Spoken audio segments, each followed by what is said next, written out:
Permettez-moi de vous citer quelques mots d'une correspondance récente avec Régis Debray.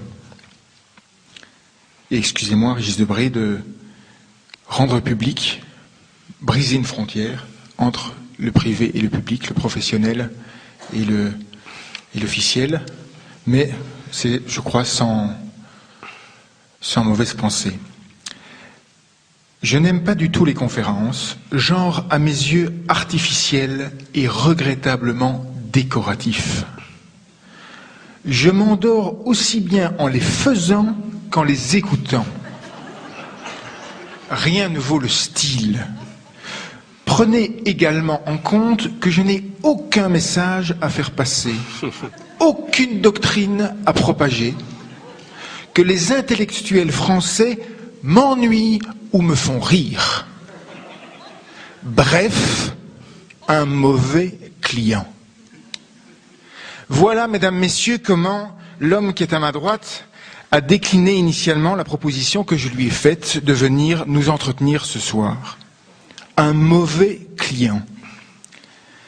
Cet homme est tout de même l'un des philosophes et des écrivains, l'un des philosophes écrivains, ils sont rares à allier les deux arts, les plus lus et les plus écoutés, je pèse mes mots, non seulement en France, dans l'espace de la francophonie, mais dans le monde. Aujourd'hui, président de l'Institut européen des sciences des religions, directeur de la revue Medium, un homme qui, à 20 ans, s'embarquait pour l'Amérique latine, pour rejoindre le Tché, qui suivait Guevara en Bolivie au prix de 3 années d'emprisonnement, qui a côtoyé Salvador Allende et Pablo Neruda, qui fut le compagnon de route de Mitterrand et de Badinter, devenu maître des requêtes au Conseil d'État, qui a incarné à un moment donné l'idée républicaine dans tous les débats autour de l'école, du voile, mais qui incarne aussi, ailleurs qu'en France, l'idée de la francophonie dans un monde de plus en plus en proie aux visées impériales de ce qu'on appelle le globish, de l'English universel. Ce mauvais client est aussi un intellectuel qui a vu venir avant tout le monde, c'était en 1980, dans la critique de la raison politique, le retour, ce qu'on a appelé le retour du religieux, dont il a montré que c'était loin d'être un phénomène passager, mais qu'au contraire, le religieux jouait en quelque sorte, on l'avait oublié, une fonction constitutive dans la constitution des communautés politiques. Un mauvais client, toujours, qui nous a tout de même raconté dans un livre époustouflant l'histoire des images et le pouvoir des images, passant de Lascaux à Giotto, des noces de Cana au cinéma, pour montrer le pouvoir de représentation, d'incarnation, de suggestion des images. Aujourd'hui, le pouvoir de vérification presque, puisque aujourd'hui le réel et le vrai n'est réel et n'est vrai en quelque sorte que ce qui devient image dans la vidéosphère universelle. C'était dans Vie et mort de l'image en Occident en 92, en 92, pardon. Cet homme, ce mauvais client donc, est sans doute l'un des seuls intellectuels aujourd'hui capables d'écrire sur le conflit israélo-palestinien en se faisant entendre, mais plus qu'entendre, en se faisant écouter par toutes les parties en présence. Il revient d'ailleurs tout récemment d'une mission de bons offices avec son ami Stéphane Hessel à Gaza pour obtenir la libération du soldat israélien Gilad Shalit. Ce mauvais client est tout de même le fondateur d'une nouvelle science. Ça n'arrive pas tous les jours qu'une nouvelle science se crée, la médiologie. Il nous en dira sans doute un mot. Il refuse sans doute l'appellation de science pour cette discipline, mais en 2 mots, c'est l'idée, tout de même assez neuve, d'étudier le rapport qui peut exister entre les systèmes de communication, les formes d'organisation collective et les croyances et les savoirs. Pour donner un exemple, comment l'invention de l'écriture alphabétique, jointe à une nouvelle technique de partage, le livre, dans un milieu plus ou moins nomade, a permis la naissance, ni plus ni moins, d'un Dieu universel. Il me semble, Régis Debray, qu'avec tous ces éléments, il y a de quoi faire un bon client. Merci. Je n'ai pas fini. Ah. Tant mieux, tant mieux. Je n'ai pas fini. Tant mieux pour pas moi. Que des éloges. Tant mieux pour vous. Et j'ai donc insisté, j'ai fait d'abord fait valoir que je crois que vous êtes, Régis Debray, dans ce pays, une véritable boussole intellectuelle. Les intellectuels français, depuis 10-20 ans, apparaissent parfois comme des girouettes, passant de gauche à droite, de haut en bas. Vous êtes, vous, une boussole, et vous vous tenez à certaines lignes que vous avez tracées et que vous ne quittez pas. Alors même que nous, Belges, nous regardons parfois la figure de l'intellectuel, comme vous, comme une sorte de personnage étrange, qui peut parfois nous ennuyer et nous faire rire, nous aussi. J'ai aussi fait valoir, auprès de Régis Debray, le fait que, à mon avis, c'est ce qui a été décisif, que la question de la frontière qu'il occupe pour le moment et qu'il a su remettre avec un certain panache au cœur du débat public d'aujourd'hui, que cette question des frontières était finalement au cœur de la crise que nous traversons en Belgique, et que le regard d'un médiologue sur cette réalité que l'on croyait surannée pouvait être de quelque utilité. Je crois que cet argument a en effet emporté la mise, comme quoi, chers compatriotes, l'éclatement de la Belgique n'a pas que des inconvénients. Si vous me permettez une confidence, Régis Debray, je voudrais vous dire que j'ai mis beaucoup de temps à mesurer la profondeur, la vigueur de votre pensée et de votre sagacité. Longtemps, vous m'êtes apparu, moi qui ai acquis une conscience politique autour de la chute du mur de Berlin, à un moment où la démocratie libérale et la fin des frontières étaient consacrées de manière universelle, moi qui suis le fils d'un avocat qui a fondé Avocats sans frontières, et bien longtemps vous m'êtes apparu comme ce républicain un peu scrogneux, fâché contre son temps, jacobin parfois dogmatique, qui ne cessait d'opposer la République à la démocratie, la France à l'Amérique, qui se désolait que le citoyen ait définitivement muté en une sorte de consommateur, d'assisté, que le militant soit devenu une sorte de victime perpétuelle. L'homme, l'intellectuel qui se lamentait sans cesse de la dissolution de la patrie dans l'idée européenne, dans le droit de l'hommisme et dans l'humanitaire. Et puis, Régis Debray, j'ai appris à vous lire. Je suis tombé par hasard sur un tout petit texte que vous aviez écrit, qui s'appelle « Le retour de l'histoire ». Un petit texte que vous avez écrit justement au lendemain de la chute du mur de Berlin, et où vous dites contre tout ce discours qui proclamait la fin de l'histoire, la consécration de la démocratie libérale, la fin des conflits, des grands enjeux politiques, où vous annonciez au contraire le retour de l'histoire.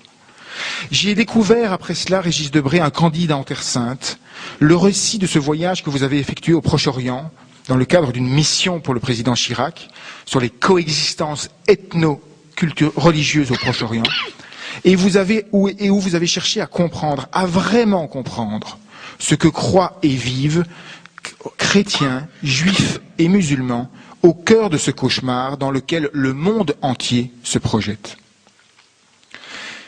Et j'ai compris en vous lisant la pertinence de vos analyses sur l'articulation du politique et du religieux, ou comment le religieux, quand tout est bloqué, est en quelque sorte se révèle comme l'inconscient de la politique. Une de vos idées très fortes. J'ai lu ensuite Le Moment Fraternité, cette magnifique mélodie philosophique sur la grande oubliée de la devise républicaine, qui laisse espérer que l'amitié et la politique puissent se concilier ou se réconcilier. Enfin, j'ai découvert votre grande thèse sur le rapport si singulier que nous, en Occident, avons noué avec les images, dans Vie et mort de l'image en Occident. Bref, Régis Debray, j'ai beaucoup appris de vous. Vous qui vous décrivez comme un funambule, quelqu'un qui fait toujours pencher son balancier du côté opposé où ça tire. C'est ça qui m'énervait. Vous tiriez toujours dans le sens contraire. Vous le dites, je ne le fais pas par provocation, mais pour garder l'équilibre, comme un funambule. C'est votre style.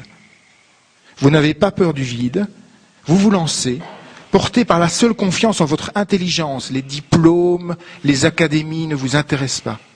Mais aussi, je dirais, porté par le souffle d'une langue, à qui vous faites parfois plus confiance qu'à votre propre intelligence. Comme vous le disiez dans ce petit mail anodin, mais qui me disait beaucoup, rien ne vaut le style.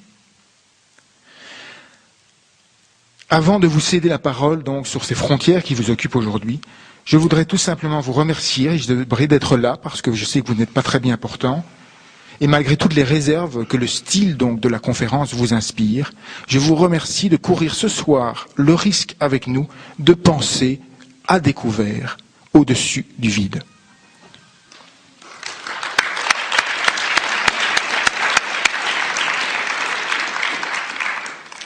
Je pense que tout est dit et que nous pourrions lever là la séance. Mais je remercie en tout cas Martin Legros d'avoir transgressé la frontière du privé et du public en rendant public un petit mail comme ça un peu facétieux que je vous avais envoyé à titre privé. Mais les frontières, ça sert à ça sert à les transgresser. Plus de frontières, plus de transgressions, ce serait mortellement ennuyeux. Merci à vous d'avoir bravé les intempéries. Moi, j'ai bravé une grosse grippe pour venir à vous. Mais je n'y ai pas de mérite particulier, simplement, je vous le dis pour que vous excusiez une certaine difficulté d'élocution, voire une certaine confusion des idées. Oui, alors, allez dans le sens contraire, disiez-vous, Martin. Dans le sens contraire à ce sans frontières qui aujourd'hui est la formule sine qua non de l'honorabilité pour toute association, que ce soit les clowns, les médecins, les avocats sans frontières, et bientôt les douaniers sans frontières.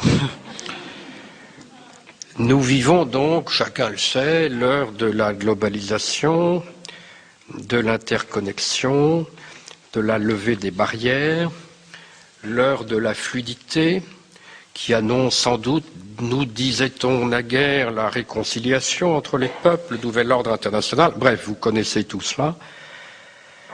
Et d'un côté, ce discours qui est dominant en Europe ne cesse de m'étonner parce que, sans être schizophrène, dès que je sors de l'Europe Forum pour aller dans l'arène du monde, parce que le monde extérieur à l'Europe est une arène et nous sommes un forum, je trouve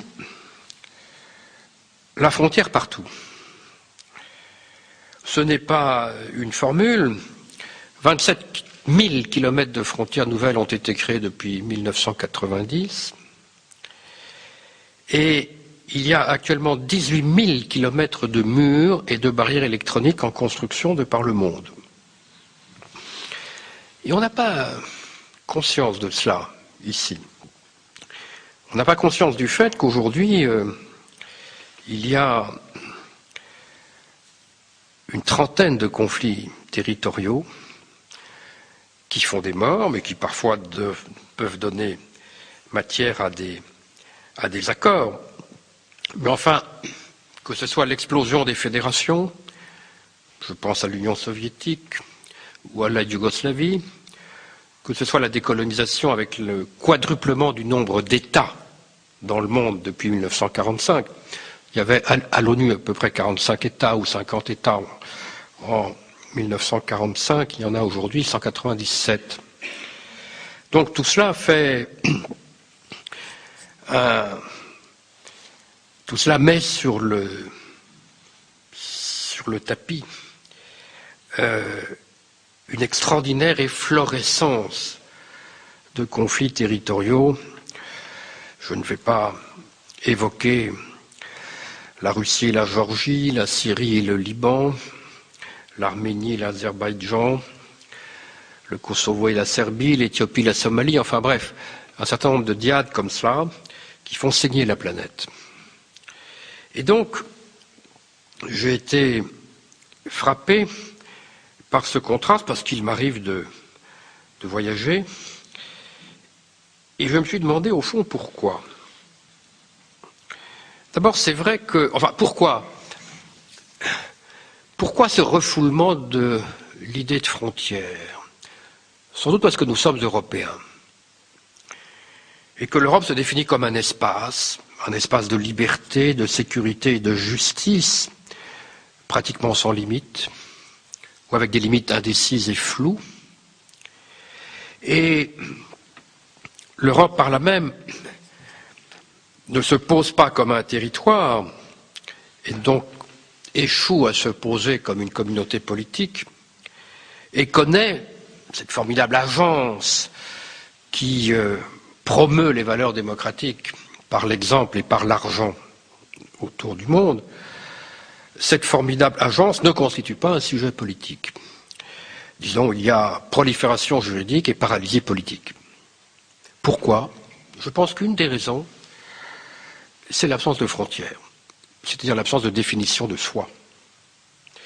Et nous verrons ensuite que l'absence de définition de soi, c'est également l'absence d'une référence à un principe vertical de cohésion, à un principe fondateur, à une transcendance fondatrice.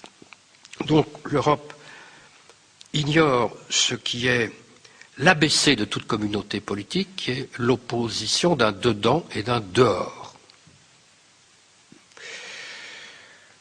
D'où la multiplication des nouveaux arrivants, d'où le flottement à propos de la Turquie, d'où toutes sortes de cooptations étranges, même en dehors même du territoire européen, sous des formes d'associations diverses. Donc, quand nous sommes dans cette partie du monde, nous pouvons ne pas voir le tout du monde.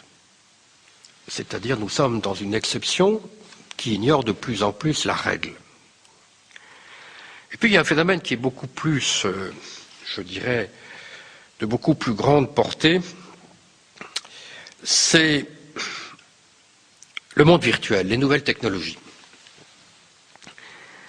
Je pense qu'il y a une ivresse du virtuel et que le petit dieu Hermès de notre ami Michel Serres nous tourne la tête.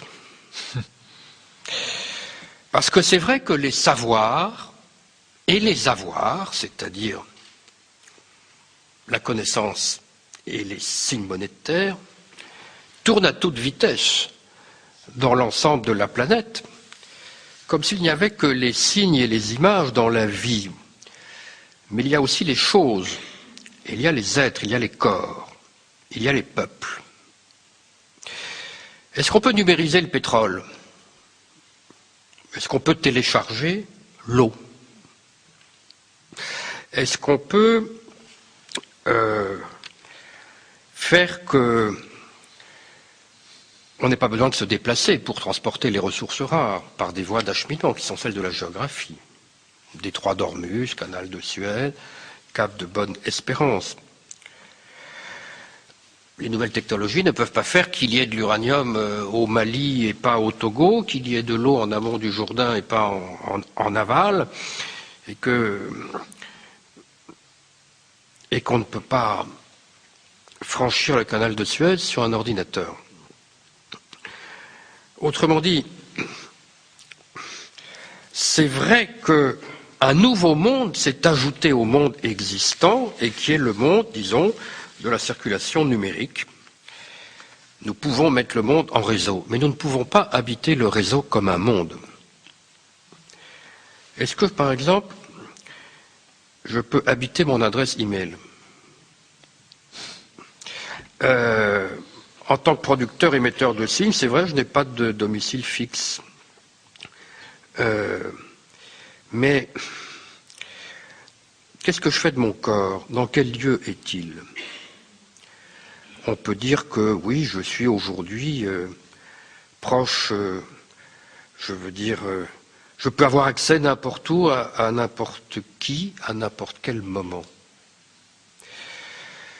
Seulement, le réfugié afghan qui est à Calais, lui, il doit traverser la Manche pour aller en Angleterre, où sa famille pourrait l'accueillir. Je lui conseille plutôt de se cacher dans un poids lourd que dans un clavier de portable. Parce que les corps existent et qu'on ne peut pas se planquer dans une boîte email comme dans un camion. Autrement dit, nous avons une formidable superstition du signe au détriment des choses. Vous me direz que ça tombe bien parce que le monde occidental se désindustrialise. C'est-à-dire qu'il s'occupe de plus en plus de l'agencement des signes et de moins en moins de la fabrication des choses. Et c'est la Chine qui va devenir l'atelier du monde. La Chine, elle ne vit pas que de signes, elle est dans l'économie réelle. Alors que nous délocalisons les emplois industriels et nous faisons comme si les ressources rares du sous-sol, non renouvelables, ne posaient pas des problèmes stratégiques de fond. Autrement dit, je pense que le virtuel a mangé le réel et que le réel se venge. Le réel se venge, notamment quand l'Occident se mêle de faire la guerre. Alors c'est vrai que les métaphores de l'eau, les métaphores du liquide, sont celles du monde numérique. Vous savez, le flottement des valeurs, la navigation des internautes, le surfing, les bulles. Hein, tout ça, il y a quelque chose de volatile, de léger, de sympa, sans frontières. Et c'est le monde lisse et sans couture de la globalisation. C'est le monde des riches. C'est le monde de ceux qui maîtrisent les stocks, c'est-à-dire c'est le monde exalté par la classe des managers, des gestionnaires, des technocrates du FMI, de la Banque mondiale, bref, de cette mince couche sociétale détachée de son territoire et qui, jointe aux agences de publicité et aux grands médias internationaux, donne le ton. Tout ça va très bien et c'est vrai que nous dominons les mers et les airs. Et l'espace de la globalisation, c'est l'espace océanique et c'est l'espace aérien. Ce sont les espaces fluides propres à la globalisation. À quoi les territoires terrestres opposent l'inertie de leur masse et de leur souveraineté. Alors c'est vrai, on arrive en Afghanistan par les airs et on parachute le GI, on amène des containers par les océans et tout d'un coup il se retrouve dans la vallée du Panjshir. La vallée du Panjshir, il ne connaît pas. De même qu'il ne connaissait pas le Vietnam. De même que l'Israélien ne connaît pas Gaza, ou en tout cas ne connaît pas aujourd'hui Gaza. Bref, il y a une sorte de, si vous voulez, d'hubris qui peut amener à des erreurs stratégiques. Parce qu'une chose est d'envahir un territoire, autre chose est de l'occuper. Précisément parce que c'est un territoire, avec un peuple. Il y a ses traditions, qui souvent nous dégoûtent ou nous répugnent, avec raison. Enfin, ce sont ces traditions. Mais nous, comme nous sommes le camp du bien et que nous sommes porteurs de valeurs universelles, eh bien, nous estimons que nous sommes partout chez nous. C'est-à-dire que je ne suis l'étranger de personne et que tout le monde est mon semblable. En d'autres termes, je suis partout chez moi. Et voilà comment les Occidentaux ont mis 5 ans pour découvrir qu'en Afghanistan, ils étaient des étrangers. Un enfant de 7 ans aurait pu leur dire que ce sont des étrangers qui ne parlent pas pachtoun, qui n'ont pas la même religion, la même nourriture et qui ont le culot même aujourd'hui de parler d'un nation building comme si la construction d'une nation, ça ne demande pas des siècles et surtout en Afghanistan, qui n'est qu'une expression géographique et où le terme de nation n'a pas grand sens. Ne parlons pas de l'État. Donc, voyez-vous, il arrive que le réel se venge. Et c'est la vengeance de la terre ferme contre les mers et les airs. Autrement dit, il y a une extrapolation du virtuel qui, à un moment donné, bute sur l'étrangeté des montagnes, des vallées, des populations, des langues. Mais dans notre idéologie démocratique, nous faisons, démocratique entre guillemets, nous faisons litière de ces notions de géographie élémentaire et d'histoire élémentaire et de culture élémentaire. Alors, ce n'est pas du tout pour nier l'énorme intérêt et l'apport considérable des nouvelles technologies, notamment à la fabrication de nos savoirs et à la circulation des êtres et des choses. D'ailleurs, il faudrait aussi parler de l'abaissement massif du coût du transport, et on ne parle pas assez des containers.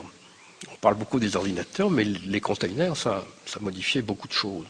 Donc c'est vrai qu'il y a une fluidification. Mais il y a aussi de l'imprenable. Et l'imprenable est du côté du faible. C'est ce qu'on appelle les guerres asymétriques. C'est le faible qui est dans sa vallée, qui n'en décollera pas, et qui va gagner la guerre, bien sûr. Il l'a gagnée dès le premier temps, pour une raison simple. Celui qui gagne une guerre, c'est celui qui tient un quart d'heure de plus que l'autre. Et le GI, quand il débarque, avec ses supplétifs européens, enfin ses troupes auxiliaires, que nous lui fournissons, lui, le GI, il regarde sa montre. Parce qu'il vit dans un temps où un an, c'est énorme. Ah, puis il faudra retirer les troupes au bout de 2 ans parce qu'il y a une opinion publique. Alors c'est vrai qu'on peut l'intoxiquer, bombarder par les communicants savent faire ça, les spin doctors, n'est-ce pas, sur les horreurs des barbus, l'oppression des femmes, d'accord. Mais lui, cet occidental, il vit dans une temporalité qui n'est pas du tout celle du Pashtun local. Le Pashtun local, il est là depuis 1000 ans et il sait très bien qu'il sera là après. Il est chez lui. Bon, autrement dit, il ne vit pas dans le virtuel et il ne vit pas dans l'énervement. Il a une autre échelle de temps. Bon. Alors, cela, c'est pour évoquer les mauvaises surprises de cette infatuation technologique occidentale, qui se double d'ailleurs d'une infatuation morale. L'un ne va pas sans l'autre. C'est vrai que nous maîtrisons, nous occidentaux, maîtrisons les nouvelles technologies et nous pensons que nous allons maîtriser le monde par là même, mais le monde nous résiste parce qu'il a ses espaces et ses temporalités. Alors maintenant, pour sortir disons, du problème conjonctural contemporain qui, en termes stratégiques, enfin, pose des questions intéressantes. C'est très riche de déboires et de défaites, cette hubris occidentale. Mais on peut dire que ce sont des défaites et des déboires à la marge. Bon. Qu'il y a des cailloux dans la chaussure. Mais au-delà donc de cette conjoncture contemporaine, ce qui m'a amené à réfléchir à la frontière, c'est pas seulement le fait, mais qui a compté. Vous avez mentionné, Martin, un séjour que j'ai fait au Proche-Orient et où je me suis aperçu que la question frontalière était décisive. Mais ce qui m'a encore le plus frappé, c'est à quel point elle était refoulée. Au fond, quand on regarde la production diplomatique occidentale sur cette question, le seul homme qui a parlé de la frontière entre Israël et la Palestine, c'est le général de Gaulle en 1967. En 1967, après la guerre des 6 jours, il a dit, vous savez, tant qu'il n'y aura pas une frontière nette entre ces deux entités, enfin la Palestine était une entité en voie de formation, tant qu'il n'y aura pas une frontière nette, il n'y aura pas la paix. Aujourd'hui, on cherche à faire la paix sans poser la question de la frontière. C'est utopique complètement. D'ailleurs, un Israélien remarquable, Uri Avneri, a dit qu'il n'y aura pas de paix dans la région tant qu'il n'y aura pas une frontière claire et nette et accordée de part et d'autre. Une frontière n'est pas un mur. Une frontière, c'est le vaccin contre le mur. Une frontière, c'est l'anti-mur. Parce qu'un mur, ça bloque le passage. Une frontière, ça le permet. Un mur, c'est unilatéral. Une frontière, c'est bilatéral. Un mur, c'est la négation de l'autre. Une frontière, c'est la reconnaissance qu'il y a de l'autre côté, qu'il y a un autre côté. Toute frontière est poreuse. Et c'est ce qu'elle a de bien, précisément. Donc, cette petite alerte frontalière, d'ordre, si vous voulez, géopolitique, peut-être c'est doublé chez moi de différents souvenirs sur le frisson de la frontière. La frontière est une chose qui m'a fait plusieurs fois frissonner. Et d'ailleurs, le premier livre que j'ai publié en 1966 était une nouvelle publiée au Seuil qui s'appelle La frontière. Ça se passe aux États-Unis et c'est un petit récit d'une aventure que j'avais eue où j'avais été pris en stop par des gens assez louches, des Blancs qui venaient sans doute de massacrer des Noirs et qui voulaient absolument passer d'un État à l'autre, enfin de la Caroline du Nord à je ne sais plus quel autre État, parce que c'était pas la même législation et comment la frontière, même à l'intérieur des États-Unis, pouvait être un enjeu dramatique. Et puis il m'est arrivé d'être refoulé à certaines frontières. Mais toujours, moi, la frontière, c'est qu'une sorte, au théâtre, le lever de rideau, vous savez, il y a quelque chose qui va se passer. C'est décevant parfois, parce qu'on fantasme beaucoup sur l'idée que le monde derrière sera un autre monde. Souvent, on découvre que c'est à peu près le même. Enfin, il y a tout de même cette idée, tout de même, que la frontière, ça met en appétit. Ça met en appétit devant... Disons, ça nous sort de l'indifférencié, hein, de l'uniformité. Au fond, si j'ai appelé ce livre un petit manifeste, c'est un manifeste pour la pluralité des mondes. Mon monde n'est pas le monde. Il faut admettre que nous sommes plusieurs sur cette planète, plusieurs cultures.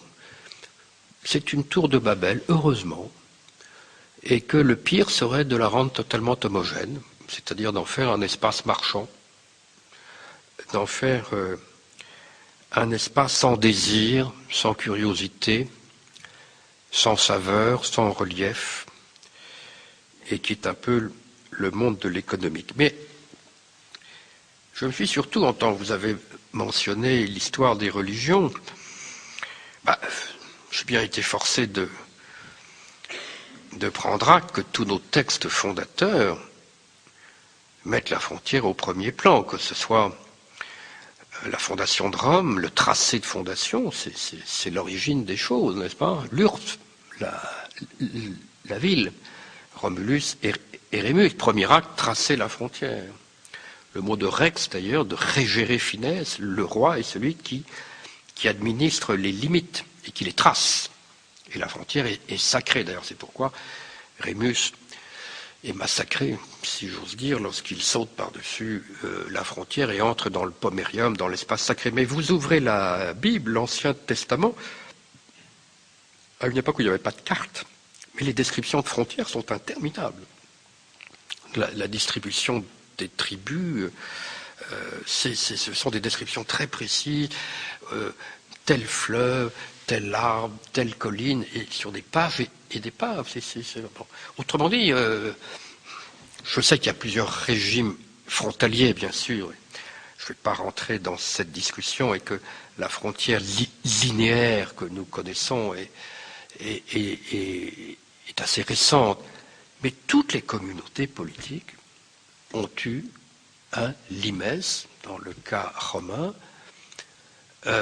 des enceintes dans le cas des cités grecques, et que le tracé de l'enceinte est constitutif de l'être ensemble, ou de la communauté de destin.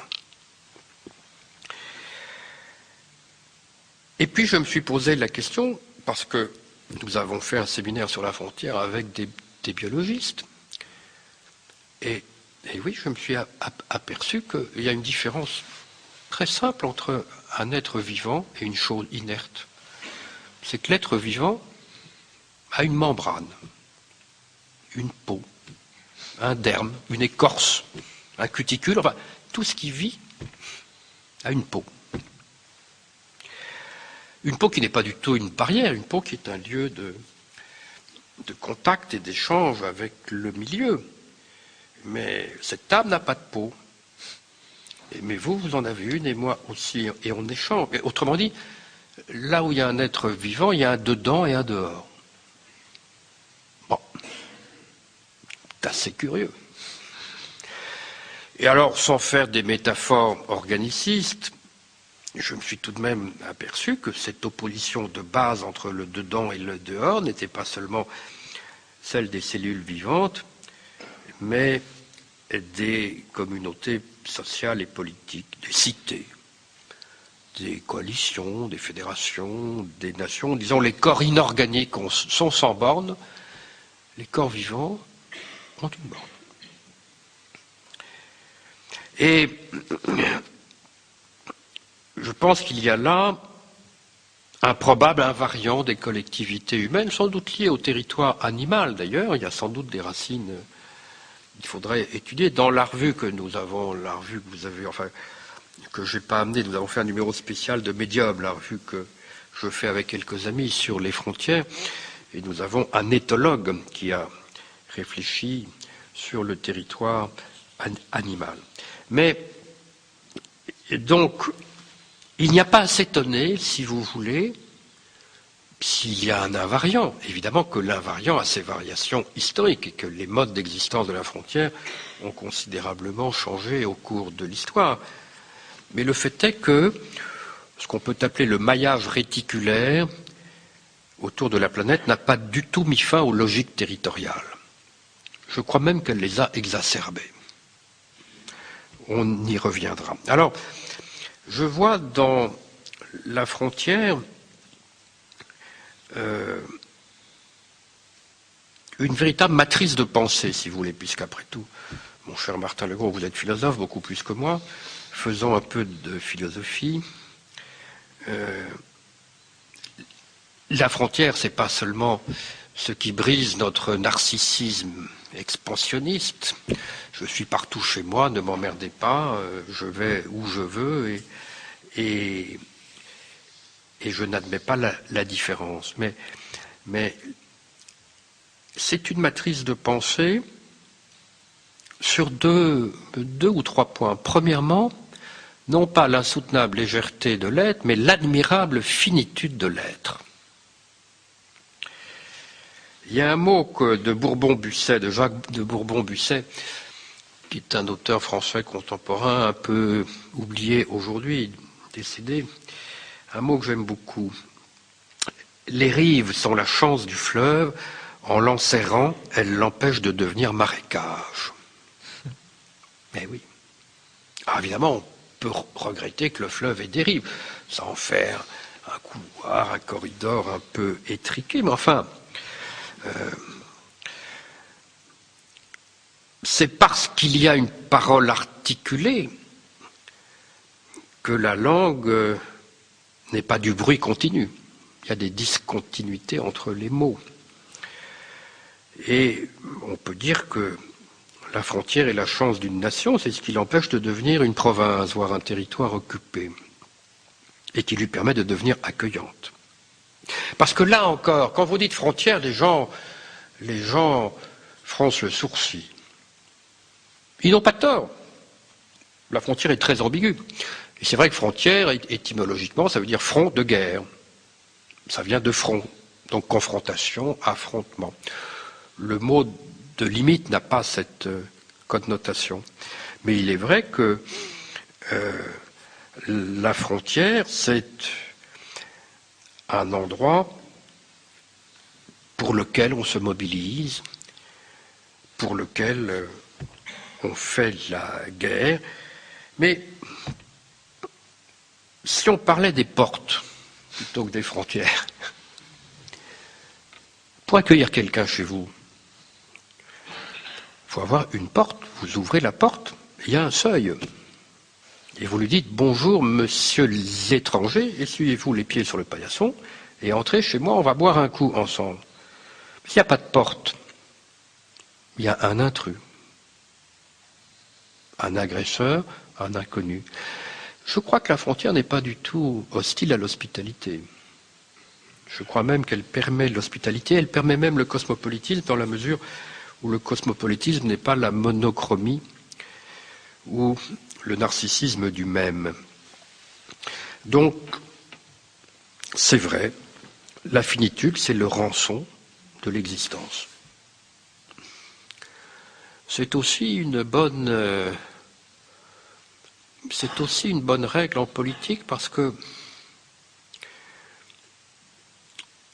la frontière, c'est un bon remède à l'empire. La frontière, c'est l'obsession du roi. L'empereur ignore la frontière. Donc c'est vrai que la France étant construite comme un royaume contre toutes sortes d'empires, c'est normal que nous tenions à notre hexagone, mais on pourrait dire ça de chaque pays. Ignorer la frontière, c'est vraiment vouloir faire la loi partout. Et quand M. Bush a lancé sa croisade, après le 11 septembre, il a appelé, vous vous en souvenez peut-être, sans limite. Ouais, l'Empire est sans limite. C'est-à-dire qu'il est partout chez lui. Je pense que, à la fois pour garder son autonomie et sauvegarder le droit d'asile, parce que je vous rappelle que si vous ne pouvez pas vous abriter derrière une frontière ou une porte, le droit d'asile, ça n'existe plus. Le droit d'asile est ce qui vous permet, il y a certaines frontières cruciales, comme il y a certaines enceintes d'ambassades cruciales. Tout le problème des Chiliens après le 11 septembre 1973, c'était de franchir l'enceinte d'une ambassade, échapper à la mort. Pour échapper à la mort, il faut des frontières. Donc vous voyez que c'est ambigu. La frontière que beaucoup disent mortifère, on a vu aussi quelle était la condition du vivant et même la condition de la sécurité ou d'une relative sécurisation. Mais il y a quelque chose de plus curieux, et c'est le deuxième point pour une éventuelle matrice de pensée, c'est que se délimiter, curieusement, ce n'est pas s'amputer, mais s'exalter. Se délimiter, ça ne conduit pas à l'étouffement, ça conduit au dépassement, c'est-à-dire se retrancher dans l'espace et se prolonger dans le temps. Là-dessus, nous avons un exemple historique. C'est tout simplement les communautés religieuses. Pourquoi y a-t-il encore des moines à l'abbaye de Ligugé? Parce qu'elle est fermée. Elle est née au 5e siècle, elle existe encore. Qu'est-ce que c'est qu'un cloître? C'est claustral, c'est enfermé. Ben oui, mais un cloître, ça précisément, ça met en relation avec quelque chose d'autre. C'est-à-dire que l'infini, ça nous arrive par le défini, et que toute délimitation est en fait une ascension. Et si l'Europe, aujourd'hui, n'arrive pas à se circonscrire, c'est qu'elle n'arrive pas à trouver son principe, son point sublime, disons, son point de cohérence, c'est-à-dire sa transcendance. Ce qui la définit en tant qu'entité autonome, différente des autres. Et c'est d'ailleurs là, je vais passer rapidement sur ça, mais c'est vrai que ce n'est pas un hasard si toute sacralité, enfin un lieu sacré est un lieu clos, un lieu inaccessible, un lieu qui n'est pas en libre accès, mais les lieux sacrés sont précisément les lieux de la pérennité. Ce sont les lieux qui accrochent la mémoire d'un peuple et qui permettent à ce peuple de se reproduire en tant que peuple par un certain nombre de rites, de pèlerinages, de commémorations, qui... et oui, pour savoir si un lieu est sacré ou pas, ou sacralisé, il faut regarder s'il y a des grilles autour, un marchepied, un emmarchement. Bref, un lieu sacré est un lieu protégé, est un lieu à frontières. Donc, pour terminer, parce que je vois que je m'étends un peu, que nous allons reprendre la conversation, mon cher Martin, je voudrais juste préciser un point.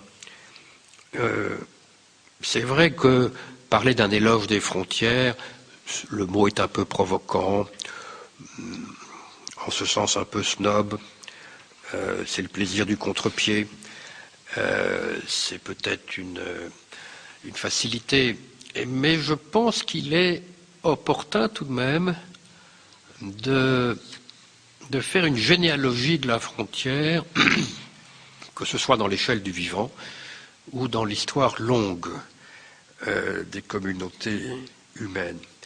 Mais cela étant dit, je crois qu'il faut admettre que de même qu'il n'y a pas une seule horloge pour toute la planète, mais qu'il y a une collision des allures, des rythmes, échelles de temps. J'ai parlé du Pashtun qui n'a pas la même échelle de temps que le GI de l'Arkansas, hein, qui pense à sa petite famille et qui trouve que 6 mois c'est déjà beaucoup, alors que pour l'autre 6 ans ou 60 ans. Bon. Autrement dit, il n'y a pas la même horloge pour tout le monde. Et c'est un défaut des Occidentaux de croire que leur horloge est l'horloge des autres. Ça fait partie de ce narcissisme occidental. Mais de même, je crois qu'il y a un enchevêtrement des espaces et des échelles géographiques. Je dis seulement que l'ubiquité du virtuel, la fluidité du virtuel, elle n'écrase pas les autres dimensions. Et je pense même qu'elle les ressuscite. C'est-à-dire, si vous voulez, penser que le virtuel, le numérique, les révolutions de la communication abolissent les frontières, c'est comme si on avait dit à la naissance de l'aviation qu'on n'a plus besoin d'infanterie. Non. Il y a des avions qui bombardent, c'est très bien, mais après il faut, hélas, développer des forces terrestres. Et donc,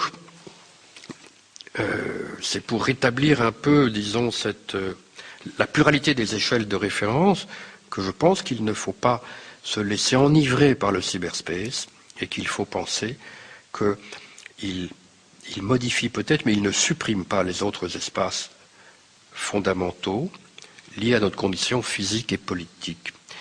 Et un dernier mot, ma thèse au fond, c'est que plus vous supprimez de frontières, plus vous créez un nouvel appétit de frontières.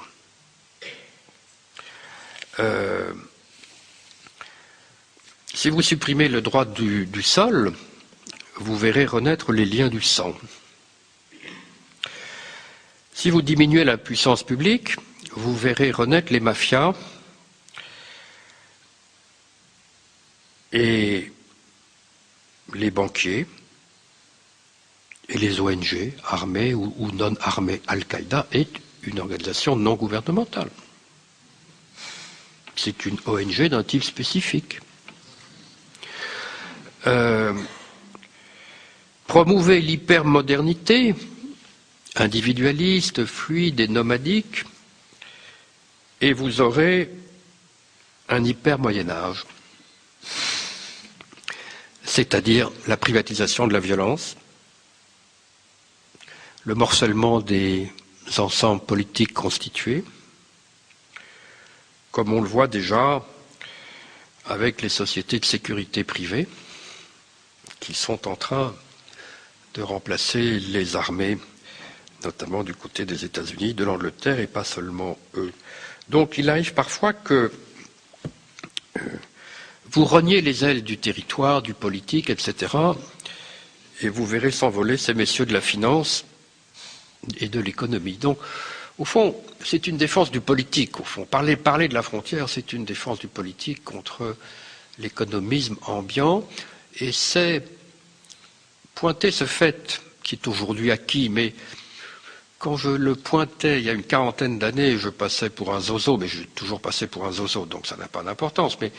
Mais aujourd'hui, ça me vexe parce que je disais, pour avoir constaté, par exemple, que les intégristes musulmans sortaient des facultés des sciences et non pas des lettres, que les fondamentalistes sont généralement des ingénieurs et pas du tout des bouseux archaïques, ni même des littéraires. J'ai constaté ça autour des années 72-73, en me promenant en Algérie et ailleurs. Donc, au fond, ce que je veux dire, c'est que l'abolition des frontières par la globalisation techno-économique crée un tel vide d'appartenance, crée un tel vertige d'anonymat, que cela recrée par contre-coup, par effet boomerang, des traditions fantasmatiques, un culte de l'âge d'or, des origines, bref, que la modernité, l'hypermodernité, ça produit de l'archaïsme. à titre compensatoire. Et que la globalisation techno-économique est une balkanisation politico-culturelle. Globalisation égale balkanisation. Globalisation des outillages, des procédures, standardisation si vous voulez, le voltage électrique, les ordinateurs, bon, tout ça c'est standardisé, d'accord? Ça n'a pas de frontières, ok. Et bien ça crée un tel appétit d'identité que l'identitaire devient insurrectionnel et se recrée des frontières à partir de la couleur de la peau, à partir éventuellement de la sexualité, à partir de l'origine ethnique. Hein. Autrement dit que là où on pensait que la globalisation allait lisser les différences, elle les avive. Dans les insurrections identitaires d'aujourd'hui qui sont, je crois, le lieu commun de l'humanité, il importe d'y faire front, il importe de les assagir, d'y résister, mais il importe aussi de savoir pourquoi elles sont là. Si on ne comprend pas, si on ne se donne pas l'intelligibilité de ces poussées archaïques, qui sont en fait des maladies de peau, tous les fondamentalismes religieux sont des maladies de peau, hein. Ça frotte tellement avec l'autre que ça s'irrite. C'est pourquoi généralement c'est aux frontières que sont les plus féroces des fanatiques. Mais je veux dire, il faut comprendre ce phénomène pour pouvoir y faire face. Et ne pas le comprendre et s'enfermer dans son discours sur la mondialisation heureuse, comme disait l'autre, je ne sais plus quel imbécile, très, très puissant en France, en tout cas. Si on sort de cette mythologie, qui est la mythologie des riches, bien sûr, hein, comme je le dis, les riches vont partout où ils veulent, en prenant leur avion, les pauvres, ils vont pas où ils veulent et ils rament. Donc, c'est vrai que la revendication frontalière est quelque chose que ce monde technocratique, disons, ces occidentaux mondialisés ont du mal à comprendre. Et donc, essayons de relever ce défi sans avoir peur des mots, sans avoir peur de dire des choses désagréables, comme je viens de le faire, parce que si le réel est antipathique, mieux vaut tout de même comprendre pourquoi il l'est que de s'abriter dans le virtuel. Je vous remercie.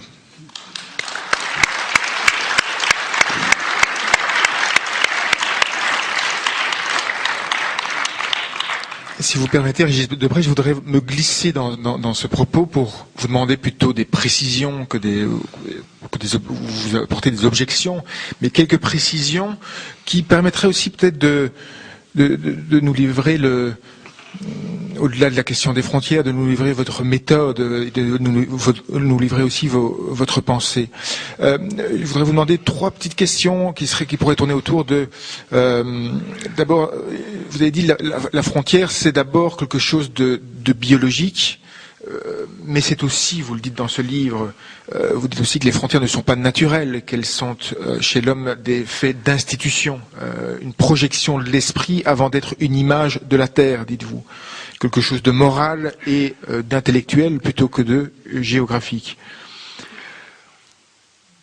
Et ce que je voudrais vous demander, c'est, est-ce que, vous dites elle est bonne à penser, comment est-ce qu'on articule, est-ce que c'est ça la médiologie, en quelque sorte, je voudrais vous demander plutôt sur la médiologie, est-ce que la médiologie c'est ça, est-ce que c'est d'aller à la recherche de ces objets étranges qui sont à la fois des objets matériels, des objets corporels. Vous citez Valérie, vous dites, Valérie, ce qu'il y a de plus profond chez l'homme, c'est la peau. Donc, aborder l'homme par le biais de la peau, c'est rare. Est-ce que c'est ça la médiologie? Est-ce que c'est remonter de la peau vers le symbolique et le politique? Est-ce que vous pouvez un peu préciser, voilà, c'est quoi? Oui, disons, la médiologie, le mot est lancé, n'est pas du tout la sociologie des médias. La médiologie est l'étude des interactions entre les techniques et les cultures, entre les croyances et les outils, si vous voulez. étant entendu que les outils ne sont pas simplement matériels, il y a des outils intellectuels comme l'écriture alphabétique, par exemple. Bon, autrement dit, c'est l'étude, si vous voulez, des interactions entre les permanences culturelles et les innovations techniques. Bon. Et vous dites bien que la frontière, c'est du symbolique. C'est donc une projection de l'esprit, mais c'est aussi une projection d'un esprit collectif matérialisé dans une administration. Pour avoir une frontière, il faut avoir des archives, c'est-à-dire garder les traités qui définissent la frontière. Il faut avoir des gardes-frontières, donc un pouvoir central. Donc il faut avoir des institutions. Et c'est pourquoi en médiologie nous parlons de la matière organisée, la technique, et des organisations matérialisées, les institutions, et il faut que les deux soient ensemble pour rendre possible une transmission. Donc, si vous voulez, l'effet d'une technique sur une culture n'est pas mécanique. Il est parfois de type, le plus souvent, boomerang. Je veux dire qu'on n'a jamais autant conservé de manuscrits qu'aujourd'hui, qu'on n'écrit plus à la plume, si vous voulez. Mais pour employer une autre métaphore, nous parlons en médiologie de l'effet de jogging. Ça fait référence à un futurologue dans les années 30 qui disait, au fond, aujourd'hui, les citadins s'enferment dans des petites boîtes métalliques qu'on appelle des voitures, et si ça continue comme ça, on aura des hommes troncs, c'est-à-dire des hommes avec des membres inférieurs atrophiés. Depuis que les citadins ne marchent plus, ils courent. C'est-à-dire qu'ils sont plus musclés que l'étaient sans doute les piétons du XVIIe siècle. Voilà un effet paradoxal. La voiture n'a pas du tout atrophié les membres inférieurs. Elle a créé au contraire un besoin de sortir de la voiture, de se remuscler et d'aller de même. Faites des autoroutes et vous aurez des chemins de grande randonnée. Mettez beaucoup de Coca-Cola dans un pays, vous aurez des ayatollahs. C'est l'effet de jogging, si vous voulez. Supprimer une frontière, très bien, bravo, bravo. Ouais. Ah oui, mais il y en a tout de suite une autre qui renaît et qui est souvent pire. Donc voilà, la médiologie elle a un goût pervers pour les effets pervers, peut-être, si vous voulez. Mmh. Mais c'est vrai que les effets pervers, c'est intéressant. Moi, j'aime beaucoup les effets pervers. Non pas par perversité, ou pas seulement par perversité, mais parce que le progrès n'est pas une île linéaire. Et je crois, au fond, pour tout vous dire, je crois que plus il y a de progrès technique, et c'est le seul endroit où il y a du progrès, entendons-nous, la technique et la science. Il n'y a pas de progrès en art et il n'y en a pas en politique, me semble-t-il. Enfin, au sens fort du mot politique. Les règles qui gouvernent les communautés humaines. Mais plus vous aurez de progrès technique, plus vous aurez d'archaïsme culturel. Voilà. Donc c'est quelque chose qui m'a amené à dire que la fameuse mondialisation chantée par Jean-Jacques Servan-Schreiber dans les années 60 et 70 en France, j'ai dit attention, ça va créer des effets en retour et vous allez voir se morceler les ensembles. Parce que les gens ont besoin d'appartenir à un lieu, à une mémoire. Les hommes ont un être ensemble qui, lorsqu'il se dilue trop, se recontracte. C'est pas l'éclatement des fédérations partout. On a celle du Nigeria pour demain qui va pas être drôle, celle du Soudan va être terrible, l'indépendance du Soudan Sud, ça va être terrible. Ben oui, il faudra tracer une frontière pour apaiser.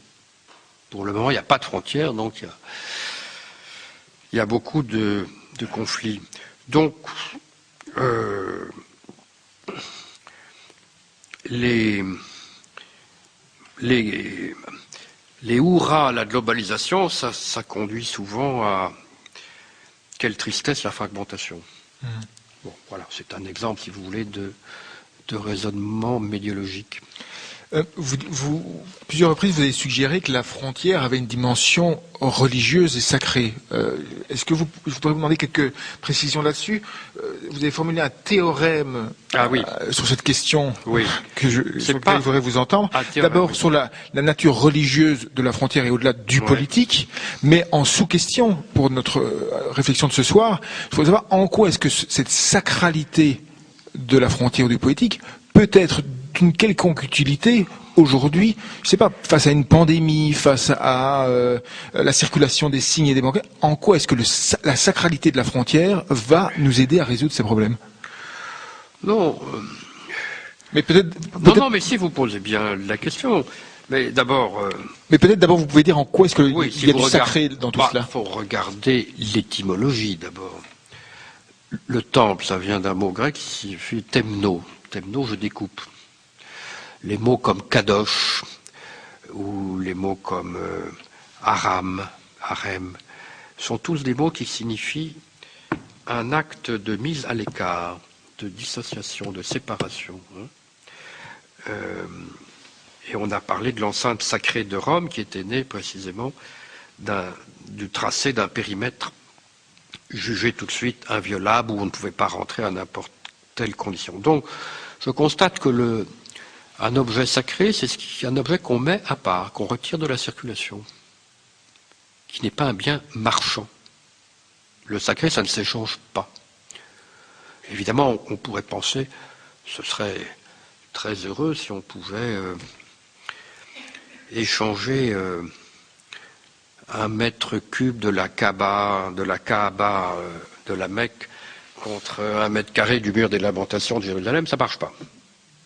Il y a des biens qui ne s'échangent pas, mais qui se transmettent,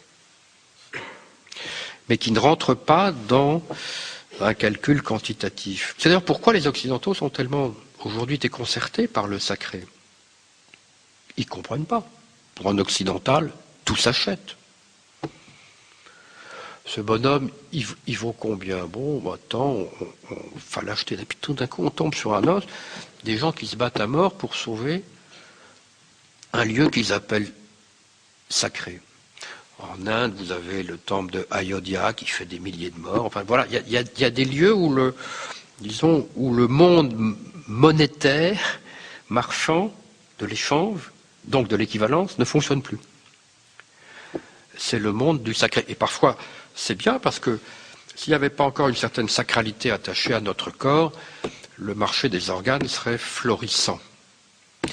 Vous allez tout de même plus loin, vous dites non seulement qu'il y a des biens qui ne s'échangent pas, mais vous dites que au fondement d'une communauté, il y a nécessairement l'ouverture à un point de transcendance. Ah oui, c'est sur ça que Oui, alors ça c'est effectivement, vous avez raison, je n'ai pas voulu rentrer dans cette hypothèse, qui est en fait quelque chose qui n'est pas un théorème parce qu'il est indémontrable, donc c'est ce qu'on appelle un axiome, ou un postulat, mais je constate que aucun ensemble ne peut se clore avec les seuls éléments de cet ensemble. C'est-à-dire que dès que vous faites une circonscription, pour qu'il y ait une clôture, il faut qu'il y ait un point de référence, qui peut être soit une date fondatrice, plus ou moins mythique, une bataille, une prise de la Bastille, un Thanksgiving Day, qui peut être un héros fondateur, qui peut être Dieu, in God we trust, qui peut être Atatürk pour la République turque. Il y a à chaque fois, si vous voulez, qu'un ensemble se circonscrit, il quitte l'horizontale pour s'adosser, se structurer autour d'une verticale. Alors bon, on m'a reproché d'avoir extrapolé le théorème de Gödel, etc. Non, moi je ne suis pas parti du théorème de Gödel pour le théorème d'incomplétude pour faire cette hypothèse, mais je constate que la prison est très favorable à la spiritualité. C'est un ancien prisonnier qui vous parle, je ne veux pas Mais je constate par exemple que c'est vrai que être enfermé, ça élève. Je discutais de ça avec notre ami Bettencourt, qui était en Colombie, qui est devenu mystique. Bon. C'est le danger quand vous mettez les gens en prison, ils deviennent un peu mystiques. Mais c'est vrai que alors, parlons pas de toutes les claustrations monastiques de l'Église. Enfin, un lieu sacré est un lieu fermé. Voilà. Alors, ça ne veut pas dire qu'il soit étanche, impénétrable. Encore que, dans le Saint des Saints du temple de Jérusalem, seul le grand prêtre pouvait pénétrer une seule fois par an. Et quand Pompée est rentré en violant, donc en faisant un sacrilège, il est rentré dans le Saint des Saints, il a été très déçu parce qu'il n'y avait rien. Il n'y avait rien. C'était un lieu entièrement clos, avec une toute petite porte. Voilà. Donc, c'est vrai que c'est tout le paradoxe de la fermeture. La fermeture à l'horizontale est une ouverture à la verticale. Voilà. Alors, à la verticale, ça ne veut pas dire nécessairement à une révélation théologique, ça peut être à une mythologie généralement, un mythe fondateur, un texte de constitution. Mais en fait, je crois effectivement que ce que nous appelons le sacré, je n'aime pas le mot parce que ça faisait comme si le sacré était une essence permanente, stable, alors que le sacré, c'est le résultat d'une décision humaine de sacraliser telle ou telle chose. Et les sacralités évoluent. Il y a eu aux États-Unis une discussion intéressante sur le sacrilège, parce que le sacré, c'est ce qui incite au sacrifice, et ce qui interdit le sacrilège, n'est-ce pas? Mais à un moment donné, vous vous souvenez peut-être, dans les universités américaines, on foulait aux pieds le drapeau américain. Donc, problème, il y avait un sacrilège. Donc, parce que le sacré est toujours entouré d'une législation. Et vous pouvez d'ailleurs mesurer le degré de sacralité d'un lieu au type de sanction qui accompagne sa violation. Si vous faites cuire 2 œufs sur le plat sur la flamme du soldat inconnu, à l'Arc de Triomphe à Paris, vous serez amené au commissariat, mais bon, vous passerez pour un fantaisiste. Si vous installez une pizzeria devant le portail d'Auschwitz, c'est autre chose. Parce que notre sacralité européenne est là. Donc, je reviens à l'Amérique. La Cour suprême a décidé que finalement, le premier ou le deuxième amendement était plus sacré que le drapeau. C'est-à-dire que la liberté d'expression pouvait autoriser de fouler le drapeau, mais c'était un transfert de sacralité qui s'est opéré là. Une société sans sacralité de référence se dissout en tant que groupe. Cela dit, c'est pas plus mal. Elle n'existe plus en tant que collectivité. Chacun pour soi comme dans un naufrage. C'est un peu notre situation aujourd'hui. Bon. C'est-à-dire le libre jeu des intérêts, des égos personnels, où on connaît bien ça en France, la compétition des égos dans le domaine politique, parce qu'il n'y a plus de valeur, tout simplement, il n'y a plus de transcendance, donc il n'y a plus de groupe.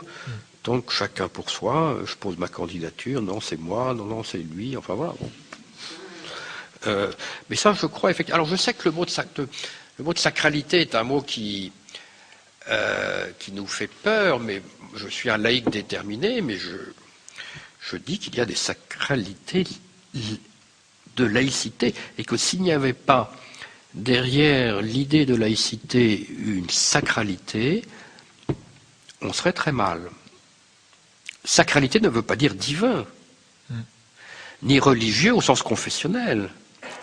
Ça veut dire qu'il y a des valeurs auxquelles on ne peut pas toucher sans rompre un pacte de solidarité élémentaire. Donc voilà, pour moi, la sacralisation, c'est une stratégie de développement durable, tout simplement, qui n'a rien à voir avec une mystique quelconque. Et je constate que c'est d'ailleurs souvent dans les pays athées, officiellement athées, que les sacralités sont les plus fortes. Du temps du communisme, on ne pouvait pas fumer sur la place rouge. C'est extraordinaire. De même qu'on ne peut pas fumer dans une église. Si vous allumiez une cigarette, vous aviez un flic tout de suite qui vous disait « Ici, on ne fume pas ». Un Turc aujourd'hui qui fait un graffiti sur le mausolée d'Atatürk, en tôle, immédiatement. C'est une sacralité. C'est-à-dire que ce qui fait qu'il y a une Turquie, c'est-à-dire que ce qui fait d'un tas de Turcs un tout qu'on appelle la Turquie, c'est un point de sacralité qui s'appelle Atatürk. Ça peut changer, mais le jour où ça changera, ce sera sans doute une sacralité de type religieuse, c'est-à-dire au fond le retour du sultan. Alors c'est une vision peut-être un peu triste, mais elle répond à l'expérience et à l'observation. Est-ce qu'on peut dire, pour dire deux mots de votre analyse du conflit israélo-palestinien, que justement il condense les deux points que depuis plusieurs années vous insistez contre cet optimisme libéral. Qu'est-ce qu'on a vu? On a vu du politique se transférer sur son sacré de référence et l'absence de frontières laisser place à l'élévation des murs.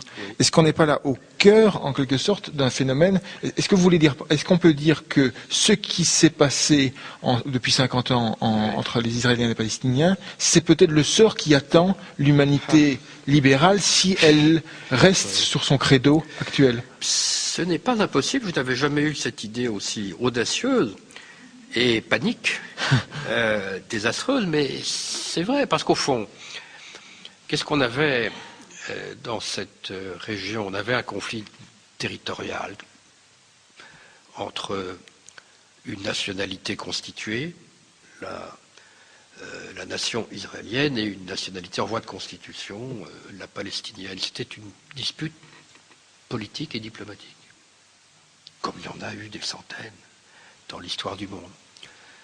Les diplomates et les politiques n'ont pas résolu cette question. Donc, devant l'échec des politiques, chacun remonte à son point de cohérence sacralisé. Pour l'un, côté israélien, disons, des minorités religieuses, mais qui sont tout de même très influentes et de plus en plus référence à l'élection, c'est-à-dire au texte de la Bible, et de l'autre côté, référence à l'Oumma et au Coran.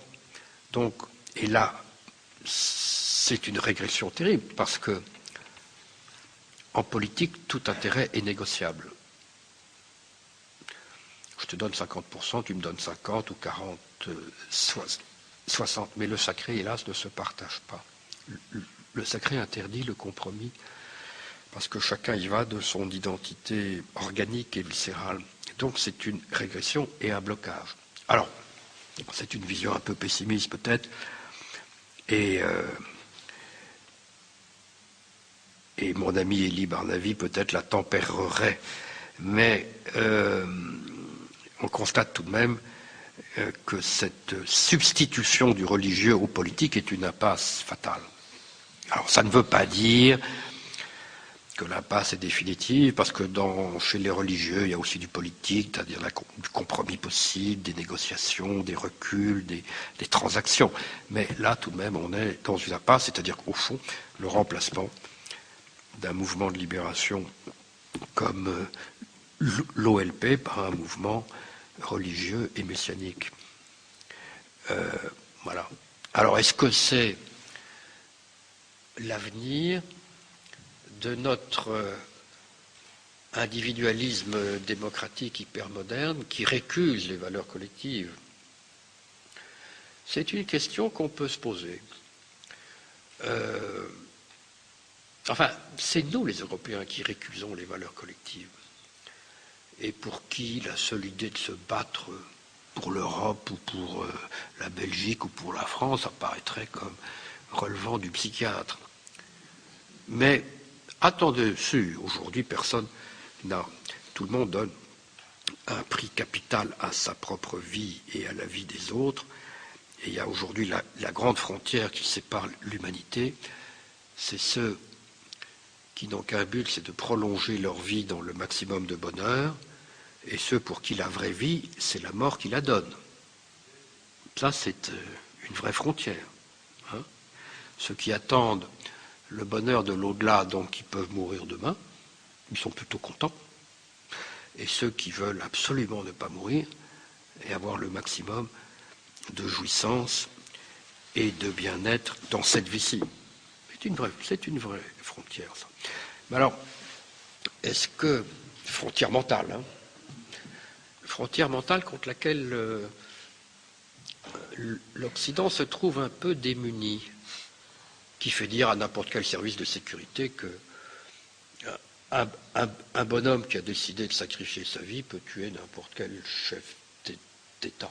Voilà, il n'y a pas de remède à ça. Si, bien sûr, il y a des précautions à prendre, mais fondamentalement, le type qui décide que auprès d'Allah, il y a des houris merveilleuses qui l'attendent, vous ne le voyez pas quand il franchit un portique de sécurité, vous ne voyez pas ce qu'il a dans la tête. Vous voyez ce qu'il a dans les semelles peut-être, mais pas dans la tête. Donc, est-ce que notre hyper-individualisme peut engendrer par retour un effet tribal, un effet alors de fermeture identitaire, fascistoïde? C'est pas impossible, mais personnellement, je ne le crois pas. Mais on peut se poser la question. On peut se poser la question. Mais je note tout de même qu'aux États-Unis, qui est tout de même le fer de lance de l'Occident, les valeurs, la sacralité patriotique est encore très forte. In God we trust. C'est écrit sur le dollar. Nous avons des billets d'euros sans devise, sans indication de lieu, sans tête, sans rien, qui sont des billets de Monopoly, parce qu'on ne croit en rien. Mais regardez la configuration du dollar, vous voyez toute l'histoire américaine qui défile, tous les lieux de sacralité, Philadelphie, etc. L'aigle, les flèches, 2 devises empruntées à Virgile, et In God we trust, avec la petite figure de l'être suprême, avec un œil comme ça. Là, c'est des gens tout de même qui peuvent faire la guerre encore. Je ne sais pas si ça durera, mais ils peuvent faire la guerre encore. Mais nous, non. On est très mou. Alors c'est peut-être très bien d'être mou, moi je ne suis pas contre, mais il faut savoir que ça comporte certains risques. Que les autres soient durs à votre place. Avant de céder la parole à la salle pour quelques questions, je voudrais vous titiller un petit peu sur l'articulation que vous essayez de faire, que je trouve très subtile, entre la frontière, la nécessité de poser des frontières et l'hospitalité. En quelque sorte, vous tenez un discours sur la frontière qui est un discours d'ouverture et vous dites la frontière est la condition de l'ouverture. Et d'ailleurs, dans votre éloge, je voudrais vous opposer une citation d'un philosophe qui ne vous laissera peut-être pas indifférent. Dans votre éloge, il vous arrive de citer Rousseau, le discours sur l'origine et les fondements de l'inégalité, cette formule célèbre, le premier qui, ayant enclos un terrain, s'avisa de dire « ceci est à moi », et trouva des gens assez simples pour le croire, fut le vrai fondateur de la société civile. Mais quand vous citez Rousseau, vous omettez soigneusement de citer la fin de cette formule que je m'empresse de vous livrer. Que de crimes, que de guerres, de meurtres, que de misère et d'horreur n'eût point épargné au genre humain celui qui, arrachant les pieux ou comblant le fossé, eût crié à ses semblables « Gardez-vous d'écouter cet imposteur, vous êtes perdus si vous oubliez que les fruits sont à tous et que la terre n'est à personne. » Oui, ça fait les communes chinoises de Mao Tse-tung, où la terre est à tous, c'est-à-dire au chef. Non, d'abord, ça n'existe dans aucun lieu il n'y a pas d'histoire de société. Il y a des utopies, bien entendu, où il n'y a pas de bornage du terrain. Et d'ailleurs, c'est pas pour rien que les utopistes détestent la frontière. Mais généralement, l'utopie, ça se renverse dans son contraire. Oui, mais ce que je voudrais vous opposer, moi, c'est pas l'utopie, c'est de dire que... Non, utopie ou topos, pas de lieu. Hein. C'est ça, Oui. l'étymologie de utopie, c'est sans lieu. Donc sans limite. Ou non, un non-lieu. C'est pourquoi les utopistes aiment bien les îles, parce que les îles, ça soulage de la question frontalière. Non, mais puis ça permet d'enfermer les gens facilement. Vous n'aurez pas l'argument de l'utopie. Ce que je voudrais vous opposer, c'est que il me semble qu'à la différence du Rex qui dessinait sa ville et qui pouvait dire voilà, c'est ici que nous sommes, le monde au-delà des rivières et des fleuves n'existe pas, c'est ici que nous nous concentrons et nous établissons. À la différence de ce Rex-là, aujourd'hui, le droit, ce n'est pas uniquement pour nous. Il y a tout de même l'idée dans la mondialisation, elle n'est pas uniquement cet échange généralisé des marchandises, il y a une sorte de sensibilité universelle au droit, comme disait Kant dans son projet de projet de perpétuel. Aujourd'hui, quand il y a une infraction au droit quelque part dans la Terre, il y a une sensibilité qui fait que toute violation, disait Kant, de la loi dans le monde est ressentie dans tous les lieux. Est-ce que vous pouvez si facilement faire fi, au nom du Rex, au nom de cette idée qu'il y a quand même la mondialisation, c'est pas uniquement de la marchandise. Non. Le monde est devenu un. Ah non, ça je crois que le monde n'est absolument pas devenu un. Nous avons cette illusion parce que nous projetons nos valeurs et nos méthodes sur l'ensemble du monde, mais le monde résiste de plus en plus. En d'autres termes, l'Occident n'est plus le maître du monde. Et vous ne pouvez plus faire la leçon à un Chinois ou à un Brésilien ou à un Turc comme on le faisait il y a 30 ou 40 ans. C'est fini ça. Mais je suis d'accord avec vous sur un point. Non, parce qu'il y a le monde des communautés de sang, familles, clans, tribus, qui gouvernent encore beaucoup de parties de la planète, y compris en Afrique et au Proche-Orient aussi, et en Asie centrale. Il y a le monde des États, et puis il y a ce monde hypermoderne, occidental, individualiste. Il y a 3 mondes dans le monde, et ça c'est peut-être de la géopolitique. Mais je suis d'accord avec vous, cela dit, pour reconnaître qu'il y a, disons, comme une... Mitterrand disait une conscience universelle. Non, je ne crois pas. Mais il y a une opinion dominante dans le monde, il y a une sensibilité, c'est vrai, neuve, et ça je crois que c'est un bon effet de la communication éclair et ubiquitaire, mais ça reste une sensibilité à 2 poids, 2 mesures. Quand vous êtes en dehors de l'Europe, ça vous frappe le 2 poids, 2 mesures. Je prends un exemple. Pourquoi l'éventuelle lapidation d'une femme iranienne soulève la colère des intellectuels français? Très bien. Mais pourquoi les lapidations réelles qui ont lieu en Arabie saoudite plusieurs fois par mois n'ont jamais soulevé la moindre indignation? Pas simplement parce que l'Iran est un ennemi et l'Arabie est un ami, point. Et je peux vous échelonner le 2 poids, 2 mesures. Pourquoi est-on effaré qu'un pays acquiert la bombe atomique et qu'on n'est pas du tout effaré qu'un autre l'ait acquis sans demander l'autorisation de l'AIEA?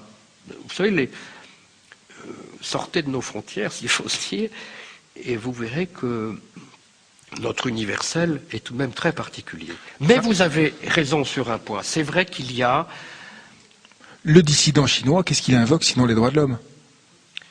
Oui, et il a raison. C'est son sacré à lui. Il a... Contre l'empire confucéen. Raison. Mais nous disons les droits de l'homme et du citoyen, et pour qu'il y ait un respect des droits de l'homme, il faut faire des citoyens, donc il faut qu'il y ait un État. Donc il faut qu'il y ait un territoire avec des règles de droit. Donc, disons que la façon dont on élude la dimension politique, si vous voulez, m'inquiète toujours. Mais quelqu'un me disait, au fond, que quelqu'un à qui je disais que la communauté internationale n'existe pas, c'est la communauté occidentale en fait, me disait, en réfléchissant sur les décisions de l'ONU, c'est vrai que l'ONU, depuis de nombreuses années, se contente d'habiller d'universalité les desiderata occidentaux, simplement parce que les pays occidentaux gouvernent le Conseil de sécurité. Et que les décisions se prennent au Conseil de sécurité et pas en Assemblée générale. Donc, mais je suis d'accord avec vous, je ne veux pas dire du tout qu'il n'y a pas un apport positif. Je pense qu'il y a, c'est vrai, une vertu de compassion, une sensibilité, je dirais pas un altruisme, parce que nous sommes extrêmement égoïstes, nous, occidentaux, mais il y a quelque chose d'un peu nouveau, mais je me méfie des émotions dirigées, ou inconsciemment ou consciemment, si vous voulez. Enfin, voilà. Mais je suis tout à fait prêt à vous rendre les armes sur le point du tribunal pénal international, de la Cour de justice internationale, d'un certain nombre d'organismes tout de même très prometteurs, tout en remarquant que les pays occidentaux que ça pourrait concerner se sont bien gardés de signer ces accords-là. Bon. Très bien.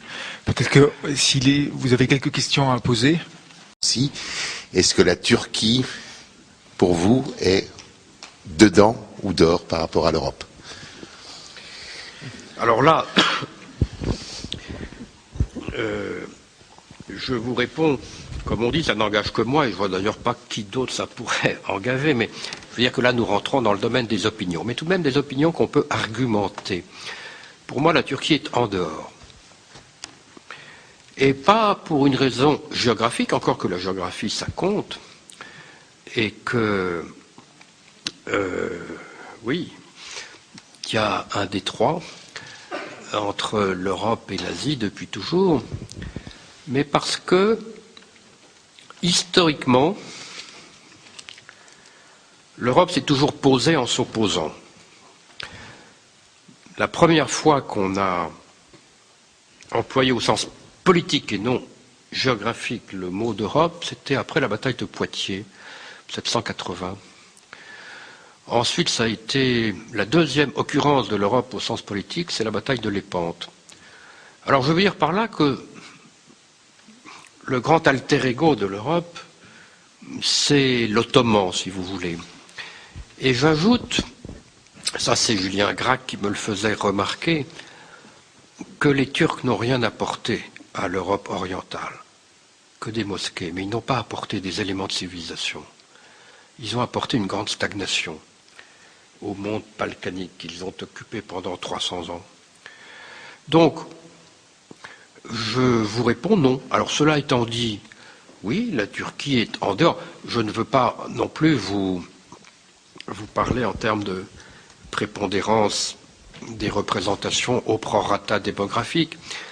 Je ne veux pas non plus vous rappeler combien ce serait tout de même curieux que l'Europe ait une frontière directement avec l'Iran, l'Irak ou le Caucase. Ça ferait pour le coup des confins un peu houleux. Mais voilà, je vous réponds personnellement, la Turquie ne fait pas partie de l'Europe pour moi. Alors ça ne veut pas dire, la Turquie est un pays extraordinaire, moi je suis très pro-turc si vous voulez, je trouve qu'ils sont en train de réconcilier l'islam et une démocratie, bon, mais vous savez, c'est pas parce qu'on n'est pas européen qu'on n'a pas droit à avoir une histoire. Voilà. Il y a l'Europe, mais il y a des tas d'autres choses. Il y a la Chine, il y a l'Afrique, bon, mais c'est pas parce que vous vous circonscrivez, que vous vous délimitez, que vous jetez en enfer les autres. Non, simplement, voilà, c'est comme dans une famille, quoi. Bon. Donc, voilà, je vous réponds non. Et j'ajouterais, alors si on est très tacticien, on se demandera pourquoi les Américains tiennent tellement à ce que la Turquie entre dans l'Europe, parce que la Turquie dans l'Europe, c'est plus d'Europe du tout. Voilà. D'autres questions?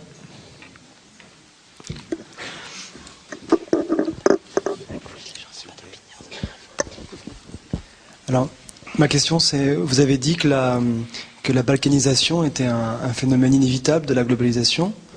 Et j'ai lu récemment le livre de Youssef Courbage et de Emmanuel Todd sur le rendez-vous des civilisations. Ils parlent d'une convergence qu'ils expliquent par des critères démographiques et un développement profond de l'individualisme par-delà les religions sur toute la planète. Est-ce que vous pensez que cette balkanisation, elle est profonde ou elle est une crise de transition comme eux le pensent? Si j'ai bien compris ce qu'ils disent, est-ce que vous dites? Non, là vous posez une question clé à laquelle honnêtement je ne peux pas répondre. Est-ce qu'il y a une alternative civilisationnelle, historique, à l'occidentalisation du monde, portée par les nouvelles technologies, portée par les moyens de transport, enfin la standard, bref. Alors, beaucoup pensent qu'il y a aux marges des résistances à l'hyper-individualisme démocratique, des résistances qui sont des batailles d'arrière-garde et qui n'empêcheront pas que demain l'Inde et la Chine penseront, réagiront, s'habilleront, auront les mêmes références que nous. C'est une thèse. Il est vrai que l'Occident qui se juge agressé aujourd'hui ne se rend pas compte à quel point il est omniprésent dans le monde. Je vous rappelle que les États-Unis ont 800 implantations militaires dans la planète. Le seul ensemble aujourd'hui géopolitique qui fait des interventions militaires à des milliers de kilomètres, c'est l'Occident. Qu'est-ce que vous penseriez si la Chine envoyait 50 000 hommes dans le Kosovo? Ça vous semblerait étrange, mais nous, on fait ça aux frontières de la Chine. Enfin bref. Mais au-delà de cet aspect militaire, oui, 75% des budgets militaires de la planète, 75% des budgets militaires de la planète sont ceux des États-Unis et de l'Europe. Et le budget américain de la défense est l'équivalent de la totalité des budgets militaires des autres pays. Donc, il y a une force militaire, mais il y a surtout une force de projection, ce qu'on appelle le soft power, la maîtrise des images, la maîtrise de la publicité, la maîtrise, qui fait qu'effectivement, il y a une irradiation qui va très loin. Alors, il y a une autre thèse qui dit que l'individualisme n'a pas gagné, qu'il y aura des systèmes asiatiques, holistes, c'est-à-dire pour lesquels la communauté a plus de valeur que l'individu, qui vont se reconstituer, que ces pays s'occidentalisent aujourd'hui pour mieux se retourner contre l'Occident demain, quand ils en auront les moyens scientifiques et techniques. Honnêtement, je ne peux pas trancher. Je ne sais pas. Les deux thèses se défendent. Et au fond, c'est la question chinoise là qui se pose. Je pense que vous en parlerez avec François Julien. Mais il y a une différence entre la Chine et nous, c'est que nous sommes le seul ensemble politique qui s'estime doté de valeurs universelles, valables partout. Les Chinois, absolument pas. Les Chinois ne veulent pas exporter leur modèle de société ailleurs. Et le taliban qu'on est en train de pourchasser, enfin celui qu'on appelle insu, n'a jamais pensé à talibaniser le monde. Il s'en fout. Il veut rester dans sa vallée. Donc, mais nous sommes les seuls à être, où nous sommes dotés, je dirais, d'un idéal missionnaire éthiquement fondé. C'est bizarre. Ce que l'Inde n'a jamais pensé convertir à l'hindouisme. ni la Chine à Confucius, même s'il y a des centres Confucius. Donc voilà, il y a donc... est-ce que l'Occident va réussir son pari, à savoir à vraiment universaliser le monde, à partir de ses valeurs?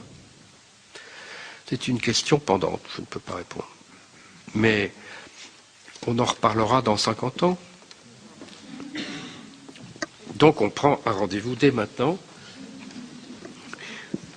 pour 2060. La salle est libre? Oui, merci. Donc concernant la Chine, il faut quand même rappeler qu'en chinois, le mot Chine signifie Zhongguo, et on traduit traditionnellement donc l'empire du milieu. Donc c'est peut-être pas l'universalité, mais l'idée qu'on est au centre du monde. Ah mais on est au centre du monde et on a ces marches. Mais les marches, c'est-à-dire les zones proches, bien sûr, doivent être assujetties, dominées, etc. Mais ça ne dépasse pas ça. Ça ne dépasse pas la Corée, le Vietnam. Les fameux 3 cercles concentriques. Voilà. Mais c'est pas ça que je voulais dire. Justement, je réagis parce que comme j'ai été quelques années à Pékin et que j'ai étudié 50 chinois, il y a quelques petits restes. Mais qu'il y a un orgueil chinois et même une arrogance chinoise, c'est évident. Mais encore une fois, moi je n'ai jamais rencontré un Chinois qui dise notre décalogue vaut pour le monde. Hein? Ah oui, non mais pour les marches. C'est-à-dire pour les confins. Il faut avoir ce matelas de sécurité, ces zones tampons, mais ça tous les empires ont leurs zones tampons. Les États-Unis ont le leur dans les Caraïbes et en Amérique du Sud. Mais voilà. Non, je dirais que la notion d'universel est peut-être une spécificité occidentale. Voilà, en fait ma question était plutôt pour rebondir sur votre réponse au sujet des relations entre l'Europe et la Turquie. Vous avez dit que l'Europe se pose en s'opposant. Alors ma question, j'ai été 4 ans à consul général à Jérusalem, concernant les relations entre l'Europe et Israël et la Palestine. Je mets les deux ensemble immédiatement. Pourquoi? Parce que si l'Europe effectivement est un lieu qui a pu résoudre les conflits et continue à les résoudre, enfin est perçu comme ça, le thème politique habituellement traité au niveau du Conseil, c'est la qualité des relations entre... on parle de upgrading, mais uniquement dans le cas d'Israël. Est-ce que justement l'Europe n'aurait pas une occasion de combiner à la fois reconnaître la qualité des relations spécifiques compte tenu de l'état de développement économique et technologique d'Israël, mais en même temps prouver qu'en tant que lieu de résolution des conflits, il faut améliorer les choses entre Israël et l'Europe, pourquoi pas le faire en même temps avec les Palestiniens, même si l'état technologique est évidemment très différent. Écoutez, pour résoudre un conflit, il faut des moyens de pression et une force armée. L'Europe n'a pas de force armée, par exemple une force d'interposition, qui viendrait à la frontière s'interposer entre les deux pays. C'est une solution qu'on a envisagée, mais dans le cadre de l'OTAN, c'est-à-dire des États-Unis. Donc, l'Europe n'a pas de force armée. L'Europe ne peut pas utiliser ses moyens de pression envers le gouvernement israélien du fait de la Shoah, du fait de sa légitime culpabilité et remords. Donc, il est exclu que l'Europe joue malheureusement un rôle autre que de guichet, de financement. L'Europe finance du côté palestinien. L'Europe entretient l'autorité palestinienne. L'Europe, à travers les ONG humanitaires et autres, permettent aux Palestiniens d'exister. Mais c'est le tiroir caisse. Et les Palestiniens, comme les Israéliens, n'ont aujourd'hui qu'un interlocuteur sérieux, c'est les États-Unis.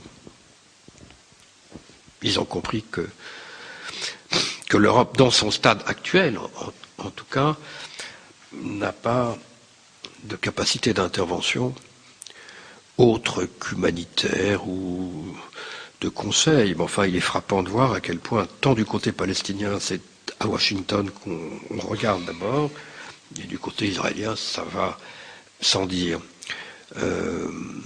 Alors, il y a beaucoup de raisons à cela. Mais donc voilà, à votre question, j'inclinerais à répondre plutôt par la négative, et je le regrette profondément, que l'Europe n'ait pas une présence autre que celle de la figuration que fait le quartet avec M. Tony Blair, qui est d'un grotesque achevé et qui, sur place, fait rire tout le monde.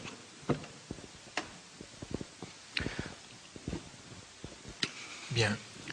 Merci. Une dernière question, ici, si vous voulez, une dernière question là, et puis on va clore.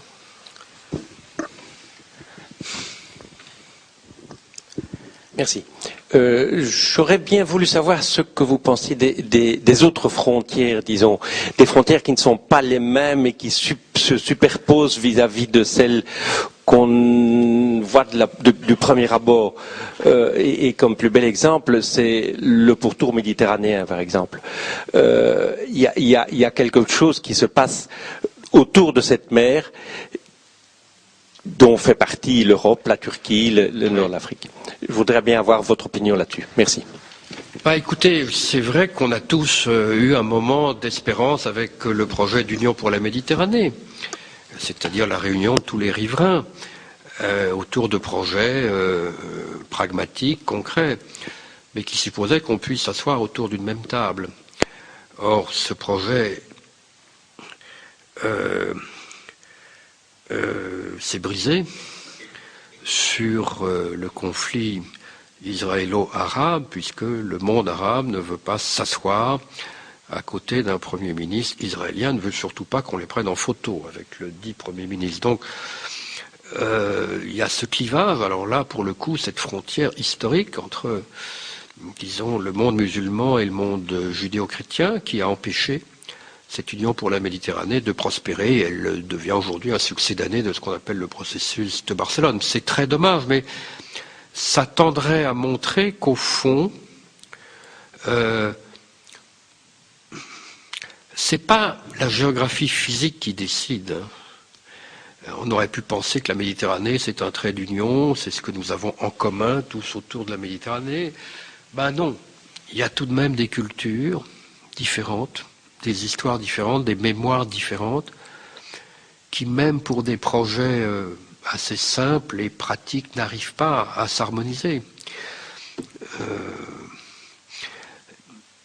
Oui, il y a... moi j'étais très, très frappé par cet échec, mais on en parle peu en France, parce que